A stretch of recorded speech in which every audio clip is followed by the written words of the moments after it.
Child gladiators, the queen trading her feet for information. Another creepy prophecy fulfilled. The second to last episode of House of the Dragon was as shocking as ever. Here's what you might have missed. One of the ways in which Rhaenyra and the Blacks underestimated their foes, the Greens, was by vacating so many small council seats to the Hightowers and their allies. Otto Hightower returned to replace the murdered Lionel Strong as Hand. Tywin Lannister, no friend of Rhaenyra's, took over for Lord Corlys as Master of Ships, and Jasper Wilde was installed as Master of Laws. Maester Orwyle was promoted after Grand Maester Mellos died, and Criston Cole has been loyal to Alicent ever since Rhaenyra declined his marriage proposal. That left only Master of Coin Lyman Beesbury to defend Rhaenyra's claim.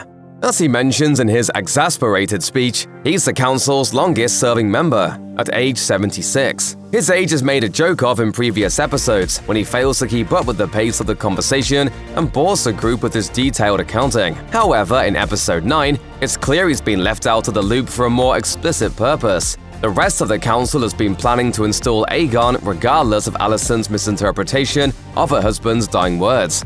House of the Dragon likes to foreshadow plot points with fashion choices, as does Fire and Blood. In this case, Beesbury is the only person in attendance wearing red and black, Targaryen colors, and more specifically Rhaenyra's colors. When he refuses to back down, Sir Criston crushes his face against his ceremonial small council ball, the first casualty in the post-Viserys Civil War era. The new Queen Helaena is the easiest member of the Greens to root for. Unfortunately, rooting for her rarely does any good. Sweet, eccentric Helaena appears to be cursed. She can see what's coming, but she has no way of preventing it.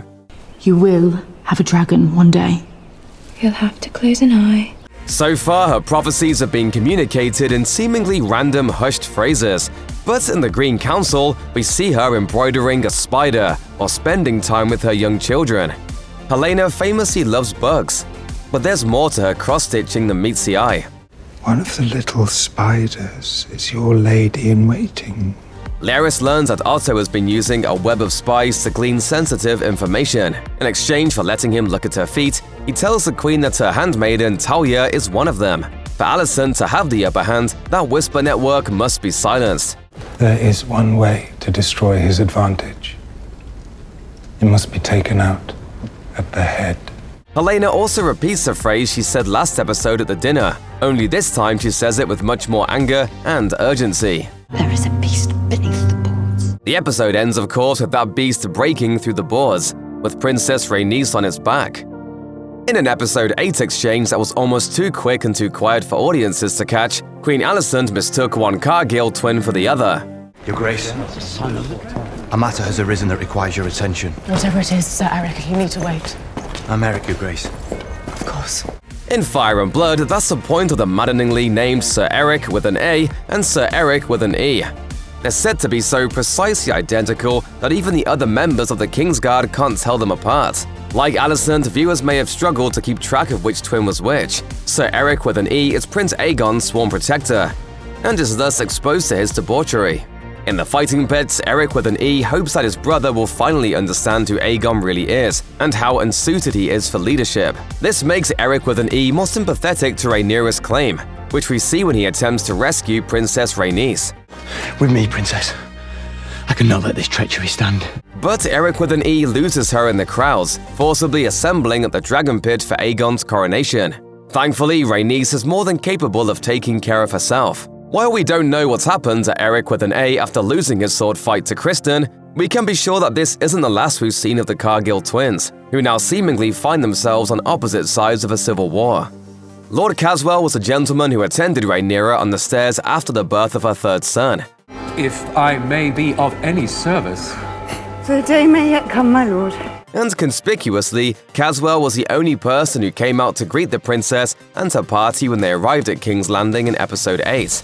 After the Greens conspire to usurp the Iron Throne, Otto gathers the nobles in the throne room and asks them to bend the knee under the guise of freedom. Many do, reading the writing on the wall, but the Lady of Housefell from Storm's End does not. And another lord says he'll have to consult with his people before declining to back Aegon as king. We can assume that both are carried off to the dungeons.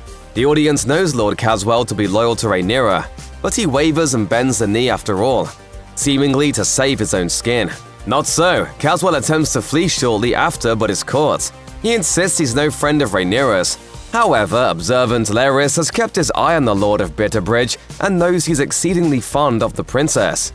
Otto orders the king's justice, and that night Rhaenys and Erryk with an E pass by his hanging, lifeless body as they try their own daring escape from the Red Keep. As soon as the Greens outmaneuver the Blacks, the Hightowers turn on each other. Alicent and Otto both position themselves to become the true ruler of a sort of unofficial regent to Aegon, who is not interested in ruling. When Sir Criston and Aemond defeat the twins for possession of Aegon, Alicent declares herself the winner and begins arranging the ceremony during which he'll be anointed the next sovereign. She tells Otto that he'll be sworn in with his namesake Aegon's crown and sword. The namesake to whom she's referring is obviously Aegon the Conqueror, as her son will become King Aegon II. As it's depicted in House of the Dragon, Aegon wore a less ornate crown of Valyrian steel, encrusted with large rubies. He also wielded Blackfire, the ancestral Valyrian steel blade. The other ancestral Targaryen sword is Daemon's weapon, Dark Sister. Alicent hopes these totems will inspire renewed reverence for Targaryen rule among the people. However, we know from the book that Aegon's crown was also worn by his son, Maegor the Cruel, who ultimately came to possess both Dark Sister and Blackfire.